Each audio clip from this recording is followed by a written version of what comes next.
আপনারা সকলেই অবগত আছেন কুমিল্লার মুরাদনগরে ঘটে যাওয়া যে ন্যাক্কারজনক ঘটনা, যে একজন নারীকে বিবস্ত্র করে সেটাকে সোশ্যাল মিডিয়ায় পাবলিশ করে দেওয়া। সেই ঘটনায় রেপিস্ট ধরা পড়লেও যে মব সৃষ্টির যে কারিগর, যে প্রধান উস্কানিদাতা এবং পরিকল্পনাকারী, সে ছিল ধরাছোঁয়ার বাইরেই। এটার একটা রহস্য আমরা উদ্ঘাটন করেছি। আপনাদের বিভিন্ন ইলেকট্রনিক অ্যান্ড প্রিন্ট মিডিয়াতেও এটাতে এসেছে যে এই মব সৃষ্টিকারী যারা, তারা এখনও ধরাছোঁয়ার বাইরে। সে লক্ষ্যে আমরা আমাদের কাজ শুরু করি এবং আমাদের গোয়েন্দা তৎপরতা বৃদ্ধি করি। এবং তারই প্রেক্ষিতে গতকাল আমরা এই মব সৃষ্টির যে উস্কানিদাতা বা পরিকল্পনাকারী, তাকে আমরা গতকাল অ্যারেস্ট করতে সক্ষম হই। আমি ঘটনার বিস্তারিত বলবো না, এটা আপনারা সকলে অবগত আছেন, বাট যে মব সৃষ্টির পিছনে যে রহস্যটা ছিল সেটি আমি আপনাদের সামনে তুলে ধরব। এখানে ঘটনাটা ঘটেছিল দুই ভাইয়ের মধ্যে, শাহপরান এবং ফজর আলী। ফজর আলী যে অলরেডি যে অ্যারেস্টেড, যিনি ধর্ষক হিসাবে পরিচিত হয়েছে এবং যা তার নামে অলরেডি মামলাও হয়েছে, ওখানে ভিকটিম মামলা করেছেন। সে ধরা পড়লেও দেখা গেল যে মবটা যারা করেছে, যারা এই সোশ্যাল মিডিয়াতে এই ভিডিওটাকে ভাইরাল করেছে, তাদের কয়েকজন ধরা পড়লেও এটার যে উস্কানিদাতা তিনি ধরা পড়েননি। তো সেটা নিয়ে আমরা কাজ করি এবং সেখানে আমরা দেখতে পাই যে শাহপরান এবং ফজর আলী, আমাদের যে আসামি আজকের অ্যারেস্টেড, তার নাম শাহপরান, এবং যে ধর্ষক ছিল সে ফজর আলী, এরা দুই ভাই ছিল। এই দুই ভাই এই ভিকটিমকে বিভিন্ন সময় দীর্ঘদিন যাবৎ উত্তক্ত করে আসছিল। সো উত্তক্তর প্রেক্ষিতে এই দুই ভাইয়ের মধ্যে এটা দ্বন্দ্বেরও সৃষ্টি হয়। সে প্রেক্ষিতে বিগত 2 মাস পূর্বে তাদের মধ্যে একটা পারিবারিক বা গ্রাম্য পর্যায়ে একটা সালিশ হয়। সেই সালিশে এই ফজর আলী ছিল বড় ভাই এবং শাহপরান ছোট ভাই।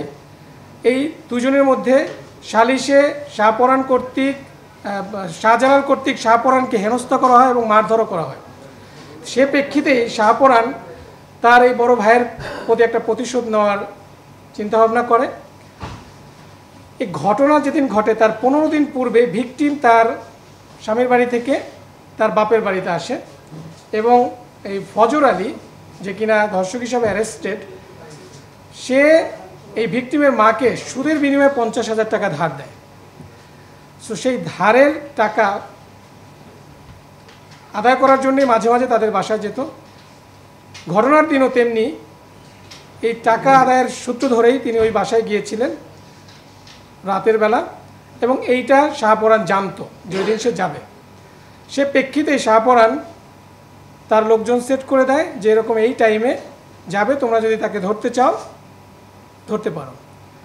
এবং সে তার সেই প্ল্যান অনুযায়ী, পরিকল্পনা অনুযায়ী ওই দিন রাতে যখন ফজর আলী তার ওই ঘরের ভিতরে ভিকটিমের ঘরে প্রবেশ করে, তার কিছুক্ষণ পরেই এই শাহপরানের লোকজন ভিকটিমের ঘরে প্রবেশ করে এবং তাকে বিবস্ত্র করে ভিডিও ধারণ করে সেটা পরবর্তীতে সোশ্যাল মিডিয়ায় ছড়িয়ে দেয়। পরবর্তীতে আমরা এটা জানতে পারি। জানার পরে আমাদের একটা চৌকস অভিযানিক দল গতকাল এই শাহপরানের যে রহস্যটা সেটা আমরা জানার পর তাকে আমরা গতকাল কুমিল্লা থেকেই অ্যারেস্ট করা হয়। এই ছিল মূলত যে মব সৃষ্টি এবং সোশ্যাল মিডিয়ায় ভিডিওটাকে ভাইরাল করার পিছনের নেপথ্য কাহিনী। মূলত দুই ভাইয়ের দ্বন্দ্বকে কেন্দ্র করেই এই ঘটনাটা ঘটানো হয়েছে এবং এই মহিলাকে এই দুই ভাই দীর্ঘদিন যাবৎ উত্তক্ত করে আসছিল। সেটাই ছিল মূলত ঘটনা। এই লক্ষ্য আপনারা অলরেডি জানেন যে ধর্ষক সহকারে 4 জন উত্তক্তকারী, 4 জন মবের সদস্য এবং যে প্রধান পরিকল্পনাকারী, গতকাল আমরা তাকে অ্যারেস্ট করেছি। আমরা শারীরিক সম্পর্ক কিনা এটা একটা সেন্সিটিভ বিষয়, এটা আমরা এসে না বলি, এটা তদন্তে আরও বেরিয়ে আসবে। আমরা তো গতকাল তাকে অ্যারেস্ট করেছি, আরও জিজ্ঞাসাবাদ করে ভিতরে কি ঘটেছে, তাদের মধ্যে কি সম্পর্ক ছিল, সেটা আসলে তদন্তে বেরিয়ে আসবে। সো আমরা শুধু এতটুকু এখন পর্যন্ত যেটা পেয়েছি যে মহিলাকে, এবং আপনারা বিভিন্ন সোশ্যাল মিডিয়ায় তার ইন্টারভিউ দেখেছেন, বিভিন্ন টিভি চ্যানেলে এটার ইন্টারভিউ নিয়েছে, সেখানেও সে বলেছে তাকে দীর্ঘদিন যাবৎ উত্তক্ত করে আসছিল। সেই উত্তক্তের প্রেক্ষিতে দুই ভাইয়ের মধ্যে দুজনই একজনের পিছনে ছুটছে। তো সেখান থেকেই মূলত তাদের মধ্যে একটা দ্বন্দ্বের সৃষ্টি হয়। সেখান থেকে একটা গ্রাম্য সালিশ হয়। সেই সালিশে ফজর আলী কর্তৃক শাহপরান হেনস্থার শিকার হয় এবং সেখান থেকেই এই শাহপরান ফজর আলীর বিরুদ্ধে একটা অ্যাকশন নিতে চায় এবং সেটারই প্রতিফলন ছিল 26শে জুনের যে ঘটনাটা। দেখুন, ওই যে 50,000 টাকা ধার দিয়েছে ভিকটিমের মাকে, সেই ধারের টাকা নেওয়ার জন্য মাঝে মাঝেই, এটা হচ্ছে সুদের বিনিময়ে দেয়, মাঝে মাঝে সুদের বিনিময়ে যে সাপ্তাহিক বা মাসিক হিসাবে কিছু টাকা দিবে, সেই টাকা আদায় করার জন্যই মাঝে মাঝে এই ফজর আলী তার বাসায় যেত। এটা শাহপরান জানতো। সেই পরিকল্পনা অনুযায়ী 26শে জুন যখন সে জানতে পেরেছে যে ফজর আলী আজকে যেতে পারে সেই বাসায়, সেই অনুযায়ী সে মবটা প্ল্যান করে, একটা গ্রুপ অফ পিপলকে সে বলে, এবং এটা নিয়ে সে একটা মেসেজও দেয়। সেই মেসেজটাও আমাদের কাছে আছে ইমোর মাধ্যমে, যে একজনকে এখানে আরেকজন, আমরা ইসের স্বার্থে বলছি না, সে এখনও অ্যারেস্টেড হয় না, আমরা তার বিরুদ্ধে কাজ করছি, নামটা বলছি না, তাকে একটা মেসেজ দিয়েছে, সেই মেসেজের স্ক্রিনশটও আমাদের কাছে আছে। মূলত শাহপরান জানতো যে তার ভাই যাবে, বিভিন্ন কারণেই যায়, অ্যাট দ্য সেম টাইম তার সাথে ওই মহিলার সাথে উত্তপ্ত করে আসছিল। সেইভাবেই শাহপরান ফজর আলীকে এই হেনস্থা করানোর জন্য এই পরিকল্পনা 26শে জুন করেছিল। অপরাধী সে রাজনৈতিক আর নর্মাল কোন কি কাজ করে সেটা নিয়ে আমরা এখানে রাজনৈতিক প্রেক্ষাপটটা নিয়ে, হ্যাঁ শাহপরানের বিষয়টা যেটা বলেছেন এটা আমরাও শুনেছি। ফজর আলীর বিষয়টা, শাহপরানের বিষয়টা এখন পর্যন্ত এরকমই হয় নাই। সে একজন নর্মাল সিএনজি চালক ছিল, অটোরিকশা চালক ছিল, এরকম আমাদের কাছে তথ্য রয়েছে, বাট তার সাথে রাজনৈতিক সংশ্লিষ্টতার কোনো বিষয় আমরা পাইনি। তারপর আমি বলবো যে এটা অপরাধের সাথে যে কোনো রাজনীতি কোনো এখানে প্রাধান্য পেতে পারে না। দেখার বিষয়টা হচ্ছে অপরাধ এবং অপরাধী।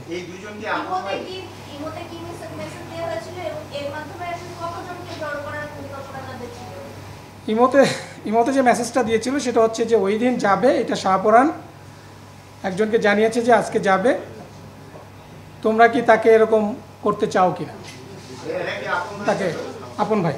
আচ্ছা, ওই আমরা ভিডিওতে দেখেছি, একটা ভিডিও যেটা ভাইরাল হয়েছে ওইটা দেখেছি, আপনি ধর্ষণের কথা বলছিলেন, শুধু কি ভিডিও নাকি ধর্ষণের বিষয়টি নিশ্চিত? এটা তদন্তে বেরিয়ে আসবে। অ্যাকচুয়ালি এটা তো আমি তো এক্সপার্ট না। আপনিও যে ভিডিওটা দেখেছেন সেই ভিডিওটা আমিও দেখেছি। ফজর আলীর সাথে আমার কথা হয় না, ফজর আলী অলরেডি অ্যারেস্টেড। সো এইটার বিষয়ে অ্যাকচুয়ালি যে ধর্ষণ ছিল না কি পরিকল্পিত ছিল, এটার বিষয়ে আসলে I am not the perfect man to answer. এখানে ফজর আলী তার ঘরে প্রবেশ করেছে, এটাও সত্য, যেটা আমরা শুনেছি বিভিন্ন ইলেকট্রনিক প্রিন্ট মিডিয়ার মাধ্যমে, এবং ফজর আলী আগে গিয়েছে বলেই মব পরবর্তীতে ঢুকতে পেরেছে। ফজর আলী আগে গিয়েছে, এখন তার উদ্দেশ্য কী ছিল সেটা ফজর আলী এবং এই ভিকটিমই জানে, এবং মব গিয়েছে, পরবর্তীতে মব ধরেছে। আমরা পরবর্তীতে যেটা দেখেছি, হটেভার মেবি দ্য কেস, যেভাবে করে একজন নারীকে উলঙ্গ একটা ভিডিও সোশ্যাল মিডিয়া বা সমাজে ছেড়ে দেওয়া, এটা তো কোনোভাবেই কাম্য হতে পারে না, গ্রহণযোগ্য হতে পারে না। তদন্ত সাপেক্ষ অবশ্যই। শাহপরান যে মব সৃষ্টি করলো, যাদেরকে নিয়ে গেল, তাদের এখানে ইন্টারেস্টটা কি ছিল, কিংবা তাদেরকে কি বলেছিল এই শাহপরান? ইয়াং জেনারেশনকে তো আপনার করতে লাগে না। শাহপরানের একটা উদ্দেশ্য ছিল, এটা শাহপরানের কিছু লোকজন ছিল এবং দীর্ঘদিন যাবৎ উত্তপ্ত করছিল। শাহপরান পারিবারিকভাবেও তার ভাই বোনদের সাথে তার সম্পর্ক ভালো ছিল না, তার বাবা মার সাথেও তার সম্পর্ক ভালো না। শাহপরানের অর্থনৈতিক অবস্থা একটু দুর্বল, এটা সে নিজেই বলেছে প্রাথমিক জিজ্ঞাসাবাদে। সেই হিসেবে তার পরিবার থেকেও শাহপরান ফজর আলী থেকে একটু ডিস্টেন্স হয়ে গিয়েছিল। তো সে সব মিলিয়েই এই ফজর আলীকে একটু শায়েস্তা করার উদ্দেশ্যে মূলত এই পরিকল্পনাটা করে। অ্যাট দ্য সেম টাইম দুজনেই এই মহিলাকে উত্তপ্ত করতে, যেটা বলছি যে দুইজনেরই এখানে দুই ভাই উত্তপ্ত করছিল। তো এখানে বড় ভাই ছোট ভাই, এবং এই ঘটনাকে কেন্দ্র করে তাদের মধ্যে সালিশও হয়েছিল। সেখানে ফজর আলী কর্তৃক শাহপরানের হেনস্থারও শিকার হয়েছে। সেটার থেকেই এই প্রতিশোধটা নেওয়ার জন্যই, ফজর আলীকে শায়েস্তা করার জন্যই মূলত এই ঘটনাটা সে সাজিয়েছিল। অন্যরা কেন গেল? শুধু এর সাথে ফজর আলী ঝামেলা ছিল, অন্য যাদেরকে সে নিয়ে গেল কোনো টাকা পয়সা দিচ্ছে নাকি, এরা কেন? এইটা তদন্তে বেরিয়ে আসবে, তদন্ত হোক। অলরেডি 4 জন অ্যারেস্টেড নিয়ে, এটা নিয়ে অলরেডি আপনারা জানেন যে গতকাল আদালত উঠানো হয়েছিল। তানদিনের, এটা তো আমরা তদন্ত করছি না, আমরা আসামি যেটা আমরা শাহপরানকে পেয়েছি, শাহপরানের কাছ থেকে যে তথ্যগুলো পেয়েছি সেটাই আমরা বলছি। বাট পরবর্তী যে জিনিসগুলো কেন, এটা ডিটেল আরও ইনভেস্টিগেশন করে বেরিয়ে আসবে। সোফার এটা নিয়ে 5 জন 6 জন, আজকে এটা নিয়ে 6 জন। আই থিঙ্ক মোটামুটি শেষ। অবশ্যই অপরাধ হলে সেটা তো ভালোভাবে দেখার প্রশ্নই আসে না, আমরা ভালোভাবে দেখছি না, এটা নিয়ে আমরাও কাজ করছি। অন্যান্য আইনশৃঙ্খলা বাহিনীও কাজ করছে। আপনারা জানেন যে গতকালের ঘটনাটা সম্পর্কে আপনারাও যা জানেন আমিও ততটুকুই জানি, বাট তারপরে এটা নিয়ে ইনভেস্টিগেশন চলমান আছে, আমাদের কার্যক্রম চলমান আছে। এখানে একটা বিশাল মব যেভাবে করে পুরা এলাকাবাসী দেখে মনে হচ্ছে যে খুবই ক্ষিপ্তই ছিল, আর ক্ষিপ্ত না থাকলে পুরো এলাকাবাসী গিয়ে এভাবে করে নির্মমভাবে 3 জনকে মারতে পারে না। এবং তারাও যে যতটুকু জানতে পেরেছি তারা মাদক ব্যবসার সাথে রিলেটেড ছিল, সংশ্লিষ্ট ছিল। তো সে প্রেক্ষিতে ঘটনাটা ঘটেছে, এটা আমরা পরবর্তী দিনে আমরা কাজ করছি। আমাদের সাকসেস আসলে অবশ্যই আপনাদেরকে পরবর্তী দিনে ডিটেলস জানানো হবে। Thank you. Thank you.